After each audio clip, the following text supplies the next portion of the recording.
So I feel like I'm seeing more deals on the market right now than I have in a long time. There are so many stocks just plummeting in share price, which is fantastic news for us dividend investors. And in this video, I want to hone in on 4 stocks that seem like particularly great pickups for your portfolio as we head into this upcoming month here in October. But before we get to those, in case you're new to the channel, my name is Ryan Williams, and here we strictly talk about dividend stocks and how you can invest in them to create passive income and reach financial freedom. So if you love dividend stocks and if you're on a mission to retire early, then hit that subscribe button. I'd love to stay in touch as we both continue to grow our portfolios and collect that cash flow. Also, leave me a comment below and let me know which stocks you currently have your eye on. I'd be curious to hear what you think is looking good. The first one on my list today is going to be Target, and I talked about this one last month, but even just in the last 30 days or so, the stock has taken another huge hit in share price. Target is down another 8.66%, so quite a big drop, almost half of which came on Friday the 22nd, where they dropped 4% in just one day to close out the week. And looking at their year-to-date performance, so far in 2023, Target is down almost 26%, so a very substantial drop for this company, which has them sitting right there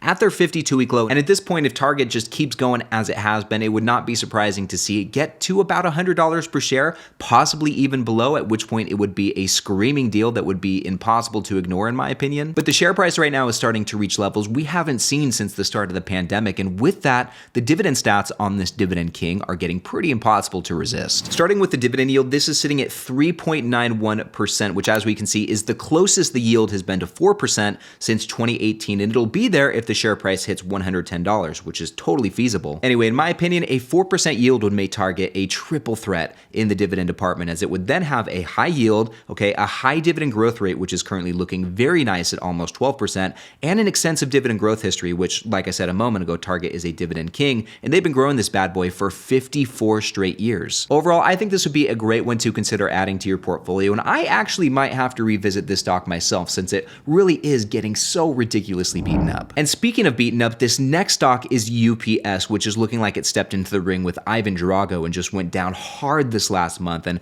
actually it's down quite a bit over these last couple of months after lowering their guidance in their most recent quarterly earnings call, while they've simultaneously been working through negotiations with the Teamsters labor union, which they've since reached an agreement. But anyway, the share price just continues to decline. Just in the last month, UPS is down a whopping 9%. Can you guys believe that? That's pretty incredible. But looking at their year-to-date performance in 2023, UPS is down 12.25%. So most of these losses have come just in the last month, and UPS is currently sitting at their 52-week low. Now, like we were talking about with Target a moment ago, UPS is a triple threat in the dividend department, especially as the share price drop has pushed that dividend yield up. And on that note, looking at the forward dividend yield, this is currently sitting very high at 4.2%. So not only is this very high in its own right, but this is also 35% above the company's 5-year average yield, which I think is a testament to just how far the share price has come down. And looking at the rest of the dividend stats, things are looking really good. The payout ratio is sitting at 55%. This is kind of middle of the road, but look at that 5-year growth rate, guys, 12.38%. So like I said, this is a triple threat. You've got that high yield, you've got that very high growth rate, and you've also got a pretty respectable dividend growth history of 13 years. But if we look at the dividend history, we can see that they've been paying the dividend much longer than that. So while they've been growing it for the last 13 years, they've been making consistent payments for a decade longer than that, for 23 years. So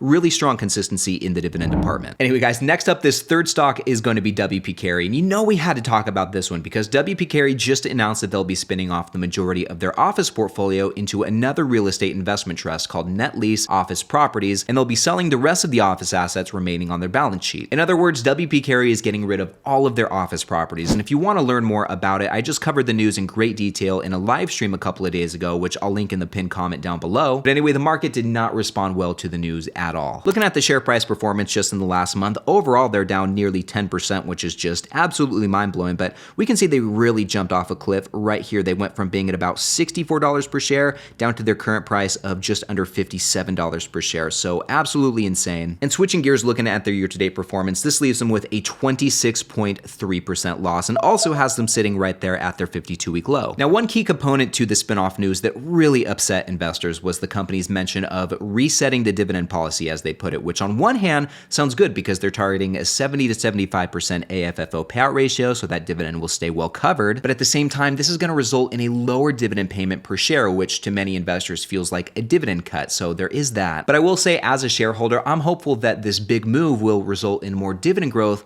over the years. So, in the grand scheme of things, hopefully we'll look back on this and see it as taking one step back to take 2 steps forward. But we'll just have have to see how this all plays out. And as far as the dividend yield goes, I would imagine that it will still look pretty juicy after the reduction. I mean, right now it's sitting at about 7.4%, and the office properties only represent about 16% of the company's revenue, so I don't imagine the reduction will be too substantial. But like I said, I'm hoping that this will unlock more dividend growth for the company because historically it's been pretty weak and the 5-year CAGR is only 1%, so hardly even there. And taking a quick look at my dividend portfolio tracking spreadsheet, which you can actually start using for free, there is a link to download this bad boy in the description of the video. I hope you check it out. But looking at my WP Carey position here, you guys can see I have about 27 shares of this company at an average cost that's just under $69 per share, so there's quite a big spread right now between my average cost and the current share price, which if we scroll over here looking at my returns with this position, it means I'm down about 16%, which doesn't feel too great. And then on a total return basis, if we include dividends, I'm only down 6.25%, but I still feel good about this company from a long-term perspective and plan to hold and add to it. So right now is a pretty good time for me personally to average down, and that's what I'm going to be doing. My thought is that while resetting the dividend isn't ideal, this is only a short-term setback, and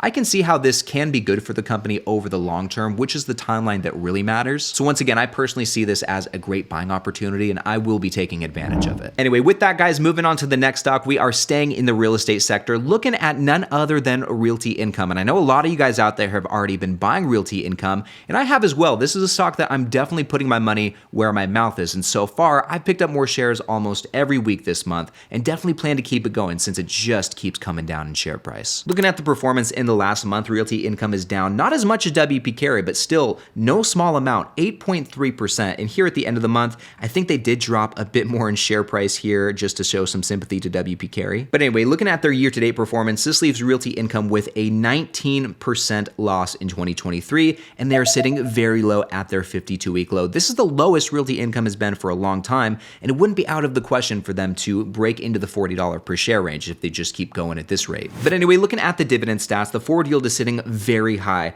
just below 6%. They've got a 5-year growth rate of 3.7%, and actually, Realty Income just announced another 0.2% dividend increase, which is something they do every quarter and have done so since becoming public in 1994, which means that they've been growing this dividend for the last 29 straight years. Realty Income is a dividend aristocrat. Going back over to my spreadsheet and looking at my Realty Income position, I have 52 shares of this company at an average cost just below $57. So just like with WP Carey, there's a bit of a spread between that and the current share price. And if we look at my return, I'm down about 9.5% with Realty Income. So I definitely have some room to average down, and once again, we'll be taking advantage of it. Anyway, guys, those were the 4 stocks that I really wanted to hone in on, but there are still so many great companies out there that I think you need to keep your eye on that also look like pretty good buys as we head into this upcoming month in October. The first one you need to keep your eye on is Coca-Cola, who's down 4.6% just in the last 30 days. And year to date, they are down even more. They are down 8.5% so far in 2023. Next up, keep your eye on Pfizer, who saw a really big drop in the last month. They are down 11% just in the month of September. And looking at their year-to-date performance, that leaves them with a 36.25% loss. So they are down quite a lot, and they are sitting at their 52-week low. Another one to look out for is the Charles Schwab Corporation, SCHW, who's down over 5% in the last month, and they've seen a really big drop this year. They are down about 32.7% in 2023. Another one to keep your eye on, guys, is Crown Castle, ticker symbol CCI, who's down 6.5% just in the last month. And looking at their year-to-date performance, much like the Charles Schwab Corporation, CCI's share price has been cut by a third. Moving on, a similar company to CCI, keep your eye on American Tower Corporation, AMT, who's down about 4.6% just in the last month. And year-to-date, though not seeing as big of a drop as CCI, still, they are down 22.5%, a very big drop for AMT, which leaves them at their 52-week low. Next up, moving over to the consumer staples sector, keep your eye on General Mills, who's down 5.7% in the last 30 days. And so far in 2023, they are down 22% and also sitting at their 52-week low. Anyway, moving on, guys, Nike has seen a tremendous drop, especially in the last month. They are down 11% just in the last 30 days. And then year to date, they are down about 23.5%. Very big drop for this company. Next up, keep your eye on SJM, who is down 9% in the last month. It looks like they really dropped off right about here. But anyway, looking at their year-to-date performance, they are down over 20% and they are sitting at their 52-week low. And then with that, guys, we've got a couple defense stocks for you. The first of which is Lockheed Martin, who is down about 8.7% just in the last month. Wow. But looking at their year-to-date performance, they are down 13.4%. And then the other defense stock we're looking at is RTX, who's seen the biggest drop in the last month. I think out of all of the stocks we've looked at so far, they are down 16.4% just in the last 30 days. And then looking at their year-to-date performance, they are down nearly 30% and are sitting right there at their 52-week low. And then last but not least, the Hershey Company. Definitely keep your eye on this one, guys. They are down 4% in the last month, and year to date, they are down 8.4% and sitting at their 52-week low. But anyway, all of these stocks that we've looked at look like pretty great buys right now. And speaking of great buys, next up, I've got 5 more stocks that are the complete opposite of that and are actually ones that you should never buy again. All 5 of these stocks are ones that I would consider to be yield traps, and you should definitely avoid them at all costs. So click right over here to find out why, and I'll see you in the next one.